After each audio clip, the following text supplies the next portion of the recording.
आज तक रेडियो सुनता है सारा जहां।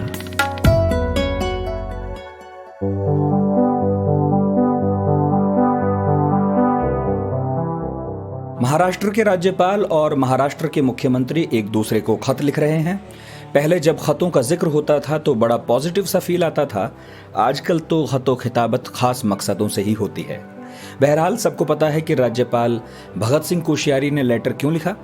वो मंदिर ना खोले जाने पर नाराज थे और इसी नाराजगी में जो लिखा तो वो ऐसा लिखा गया कि सीएम पर तंज में तब्दील हो गया।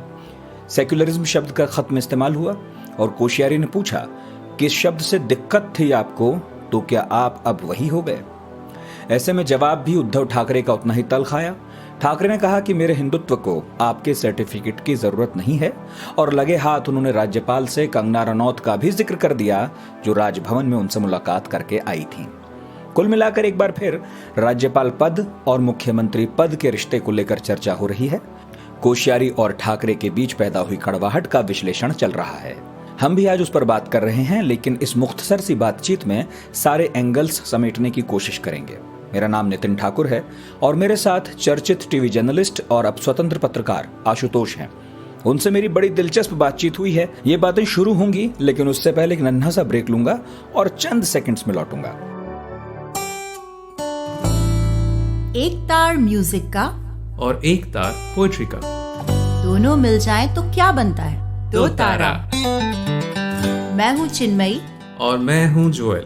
हम गाते हैं, सुनाते हैं कविताएं, कभी गिटार पर तो कभी बांसुरी पर और कभी अपने घर में पड़े हुए बक्से की थाप पर। तो सुनिए हमारा दो तारा सिर्फ आज तक रेडियो पर। कल से जो भगत सिंह कोश्यारी के लेटर और उद्धव ठाकरे के जवाब की चर्चा हो रही है सर, तो हम आपस में बात कर रहे थे तो मेरे एक मित्र ने कहा कि ठीक है, गवर्नर का हक है कि वो अपनी बात कह सकता है और लेटर दे सकता है और इसमें ऐसी कोई बात नहीं है जो इतनी बड़ी चर्चा हो जाए। सर, चर्चा हो क्यों रही है फिर, अगर गवर्नर का ये हक है कि वो अपनी बात कह सकता है और बात भी कोई ऐसी नहीं है जो वो नहीं कह सकता? देखिए, सबसे पहली बात यह है कि गवर्नर का पद जो है वो एक संवैधानिक पद है और संवैधानिक पद पर वो बैठे हुए व्यक्ति को हर बात कहने का अधिकार नहीं है।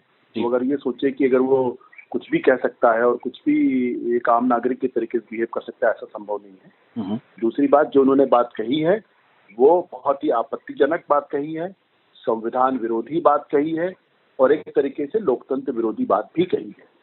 संविधान विरोधी बात इसलिए कही है क्योंकि भारत का संविधान सेकुलरिज्म पर है। हम सेकुलर एक स्टेट हैं और हमारे प्रियम्बल में सेकुलरिज्म शब्द लिखा हुआ है।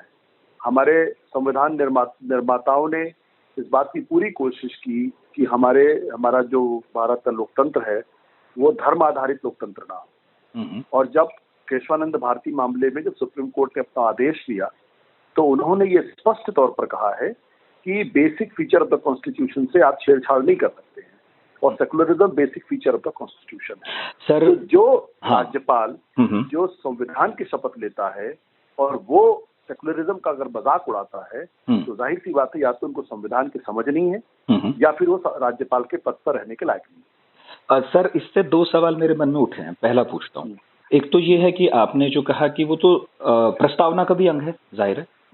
अच्छा, लेकिन ये जुड़ा बाद में है और इंदिरा गांधी के काल में जुड़ा। कई लोगों की दलील है कि भाई जिस वक्त देश में इस तरह का माहौल एक पॉलिटिकल बना हुआ था और आपातकाल लागू था, तब कुछ भी उठाकर जोड़ दिया जाना उसे आप न्याय संगत नहीं ठहरा सकते। एक ठीक ठाक माहौल रहता, सामने विपक्ष रहता, खुली चर्चाएं होती और तब आप इसे अगर जोड़ते भी तब तो कोई बात थी।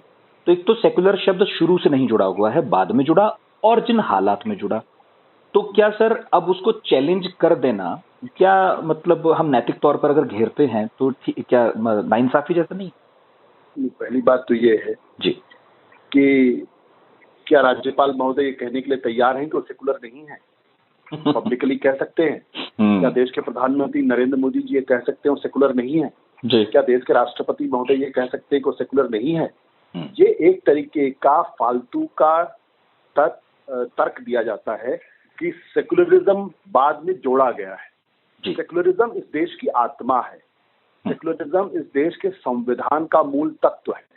उसको पहले जोड़ने और बाद में जोड़ने वाले लोग दरअसल ये वो लोग हैं जिनको सेकुलरिज्म पे कोई कोई भरोसा नहीं है और जो इस देश को धर्म आधारित राज्य में पाकिस्तान बनाना चाहते हैं, पाकिस्तान के नक्शे कदम पर ले जाना चाहते हैं। ये तर्क ही अपने आप में बहुत ही बेहुदा तर्क है कि तो या तो वो साफ तौर पर कहें कि ये मुल्क सेकुलर मुल्क नहीं है, साफ तौर पर कहें कि इस मुल्क को धर्म के आधार पर चलाना है, साफ तौर पर ये कहें कि इस मुल्क को पाकिस्तान बनाना है, पाकिस्तान होना चाहिए क्योंकि पाकिस्तान धर्म के आधार पर बना तो हिंदुस्तान भी धर्म के आधार पर बनना चाहिए। जो लोग ये कहने की हिम्मत नहीं रखते हैं वो पिछले दरवाजे से कहने का प्रयास करते हैं कि सेकुलरिज्म तो 1977 में या 1978 में या उस समय लगाया गया। मैं कहता हूं कि जो चीज अगर डाल दी गई बाद में तो क्या उससे भारत के संविधान का मूल तत्व या उसकी मूल आत्मा खत्म हो जाती है क्या? अगर खत्म हो जाती है तो फिर राज्यपाल महोदय को कहना चाहिए कि मैं इस संविधान की शपथ नहीं लेता हूं क्योंकि इस संविधान में सेकुलरिज्म बाद में जोड़ा गया है। वो ऐसा नहीं करते, वो संविधान की शपथ लेते। बेसिक चीज हमको ये समझनी पड़ेगी कि वो संविधान की शपथ लेने के बाद भी संविधान का मजाक उड़ा रहे हैं। और किससे मजाक उड़ा रहे हैं? वो मुख्यमंत्री जी को टॉन्ट कर रहे हैं कि तुम तो हिंदुत्ववादी थे, अब तुम अचानक सेकुलर हो गए। तो सेकुलर होना क्या गाली है क्या इस मुल्क के अंदर? नहीं सर, राज्यपाल महोदय कुर्सी पर बैठकर सेकुलरिज्म को न केवल गाली दे रहे बल्कि संविधान का मखौल उड़ा रहे हैं और संविधान विरोधी बात कर रहे हैं। ठीक है, मैं एक चीज और पूछ रहा था कि जब उन्होंने लिखा खत तो उस खत की भाषा तो ये है कि भाई आप जो सेकुलरिज्म को मानते नहीं थे, अच्छा नहीं मानते थे या असहमत थे, आज आप अचानक से सेकुलर हो गए क्या? तो ये एक तरह का सेकुलरिज्म पर तंज ना होकर क्या केवल मुख्यमंत्री उद्धव ठाकरे पर तंज नहीं है? आपको मुख्यमंत्री पर तंज करने का अधिकार है, आप जो आपकी जो मन में आए सो करिए, लेकिन आप संविधान की मूलात्मा के साथ खिलवाड़ नहीं कर सकते। आप ये तो कहिए कि भाई आप तो पहले हिंदुत्ववादी थे, अब आप बदल गए क्या? अब आपको हिंदुत्ववाद में आस्था नहीं रही क्या? आप ये क्यों कहते हो कि आप अचानक सेकुलर हो गए क्या? कोई दिव्य प्रेरणा आपको मिली है कि आप अचानक सेकुलर हो गए? जब आप इस शब्द का इस्तेमाल करते हो तो आप सेकुलरिज्म शब्द को दरअसल गाली देते हो। प्रॉब्लम यहाँ पे है। आप बोलिए ना, आपको अगर मुख्यमंत्री जी से आपत्ति है तो उनको बोलिए कि भाई आप तो पहले हिंदुत्ववादी थे, आप फलाना थे, आप ढिमकाना थे, आप आज अचानक क्यों बदल गए, ये बोलिए। दूसरी बात देखिए, एक चीज और आपको समझनी चाहिए, वो ये है कि उन्होंने संविधान की शपथ लेने के बाद इस भाषण को देने या इस पत्र को लिखकर उन्होंने साबित कर दिया है कि वो महाराष्ट्र के अंदर सिर्फ हिंदुओं के राज्यपाल हैं। अगर वो ये कहते कि धार्मिक स्थल को खोलने की इजाजत मिलनी चाहिए और आप धार्मिक स्थल खोलने की इजाजत नहीं दे रहे, ये गलत काम कर रहे हैं, तो बात समझ में आती। आप कहते हैं मंदिर को खोलने की इजाजत नहीं दे रहे हैं, तो आप क्या सिर्फ हिंदुओं की नुमाइंदगी कर रहे हो वहां पे? आपको मुसलमानों के धार्मिक स्थल मस्जिद की चिंता नहीं है, आपको वहां पे पारसियों के धार्मिक स्थल की चिंता नहीं है, बॉम्बे में ज्यूज भी रहते हैं उनकी भी आपको चिंता नहीं है, आपको सिखों के धार्मिक स्थल की चिंता नहीं है, आप सिर्फ और सिर्फ हिंदुओं की बात कर रहे हैं। तो क्या राज्यपाल के पद पर बैठा हुआ कोई व्यक्ति किसी एक धर्म विशेष की नुमाइंदगी कर सकता है इससे, या क्या सिर्फ धर्म विशेष के बारे में बात करता है? इसलिए भी मैं कहता हूं उनका ये बयान संविधान विरोधी है और ये उन्होंने अपनी लक्ष्मण रेखा को लांघा है। बल्कि अगर कोई दूसरा समय होता तो शायद राज्यपाल महोदय को अपने पद से इस्तीफा भी देना पड़ता। नहीं सर, वो तो तथागत रॉय भी बहुत कुछ कह चुके हैं, तो इस्तीफा तो उनका भी नहीं हुआ था। लेकिन एक चीज मैं पूछ रहा था कि जो मुख्यमंत्री ने फिर पलट कर कहा और एक लाइन फालतू ही कही उन्होंने, कंगना रनौत वाली बात भी कही कि आपने घर में बैठा लिया सब, उसको आप ठीक मानते हैं? क्या आपका निजी विचार पूछ रहा हूँ? देखिए, मेरा अपना ये मानना ये है कि संवैधानिक पदों पर बैठे हुए व्यक्तियों के बीच में किसी भी तरीके का अगर इंटरैक्शन है, चाहे वो पत्र के माध्यम से है, चाहे वो फोन के माध्यम से है, वो लीक नहीं होना चाहिए। उसकी पद की एक गरिमा होती है और दोनों संवैधानिक पदों पर बैठे हुए व्यक्ति के बीच में शालीनता का एक संबंध होता है। आपके बीच में भले ही मतभेद हो, लेकिन आप अगर एक दूसरे पर तंज कसना शुरू कर देंगे, एक दूसरे को अगर आप नसीहत देने का काम करेंगे, तो इसका मतलब स्पष्ट है कि आपको, और मैं ये बात दोनों लोगों के लिए कह रहा हूँ, आप दोनों लोगों को पद की गरिमा का ख्याल नहीं। इसलिए मैंने कहा कि संवैधानिक पद पर बैठा हुआ व्यक्ति जो है वो एक आम नागरिक के तरीके से बर्ताव और बिहेव नहीं कर सकता है। मैं एक आम नागरिक हूँ, मेरी मर्यादा अलग है, लेकिन संविधान के पद पर बैठा हुआ व्यक्ति जो है उसकी मर्यादा बिल्कुल अलग होती है और वो उस मर्यादा के तहत उसका आचरण होना चाहिए। अच्छा, मेरा आखिरी सवाल है जी आपसे, और सर इसे थोड़ा सा वाइड करूंगा कि ये कोई पहली बार तो नहीं था जब भगत सिंह कोश्यारी ने उद्धव ठाकरे को लेकर इस तरह की कोई नाराजगी जैसी दिखाई हो। इसके पहले जब विधायकी मुख्यमंत्री पद खतरे में पड़ने लगा था, वो बिना कहीं से चुने हुए विधायक थे, मुख्यमंत्री थे, उन्हें चुना जाना जरूरी था किसी भी सदन से, और तब कोश्यारी देरी कर रहे थे। ऐसा लगा कि राजभवन मूड में नहीं है, तो उन्हें प्रधानमंत्री मोदी को फोन करना पड़ा, और फिर बाद में भी कोई ऐसा राजभवन से मातोश्री का संबंध कोई अच्छा ऐसा दिखाई नहीं दिया सर। तो मैं पूछना ही चाह रहा था कि केवल इसी की बात नहीं है, इसके कोई और भी कारण दिखाई दे रहे हैं क्या? पुराने पिछले कोई पॉलिटिकल राइवलरी पुरानी रही हो? आप ज्यादा जानते होंगे, आप बहुत वक्त से नोटिस करते रहे हैं, कवर करते रहे हैं, देखते रहे हैं। कुछ और भी दिखता है इसमें कहानी में?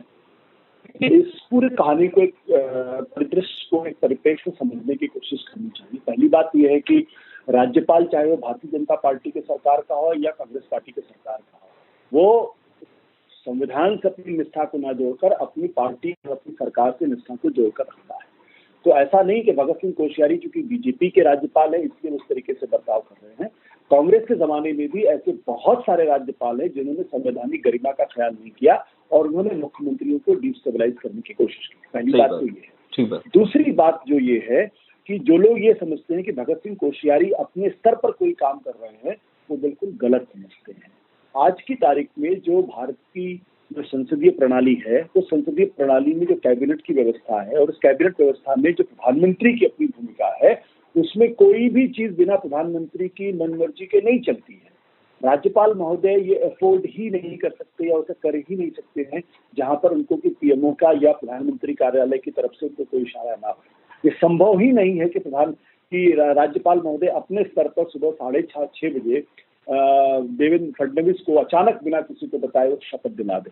तो हमें इस मुगालते में नहीं रहना चाहिए। ऐसा कांग्रेस के जमाने में भी होता था और ऐसा आज भी हो रहा। आज ज्यादा इसलिए होता है क्योंकि नरेंद्र मोदी जी सबसे बड़े नेता हैं, 303 मेंबर ऑफ पार्लियामेंट उनकी वजह से है, ऐसा उनका मानना है। और वो जो इंदिरा गांधी के जमाने में था कि वो प्रधानमंत्री व्यवस्था हो गई है, वो कैबिनेट व्यवस्था नहीं है। तो मैं ये नहीं मानता हूं कि जो भगत सिंह कोश्यारी और देवेंद्र या उद्धव ठाकरे के बीच में जो तनाव है, वो दोनों के बीच में कोई व्यक्तिगत झगड़ा है। ये एक तो वैचारिक झगड़ा से ज्यादा बीजेपी और शिवसेना के बीच में जो तनाव पिछले दिनों पैदा हुआ है उसका रिफ्लेक्शन है। और इसमें सिर्फ कोश्यारी नहीं बल्कि ऊपर शीर्ष के नेता इसके लिए जिम्मेदार है। जी, बहुत बहुत शुक्रिया सर आपका वक्त देने के लिए और इस बात को इस तरह परिप्रेक्ष्य में समझाने के लिए। बहुत बहुत शुक्रिया सर। तो ये थे आशुतोष जो बता रहे थे कि महाराष्ट्र में जो चल रहा है वो क्यों चल रहा है और वाकई बुरा है। फिलहाल मुझे दीजिए इजाजत। मेरा नाम नितिन ठाकुर है। आप पॉडकास्ट सुन रहे थे आज तक। रेडियो सुनते रहिए, ऐसे ही दिलचस्प पॉडकास्ट आपको यहाँ सुनने को मिलते रहेंगे।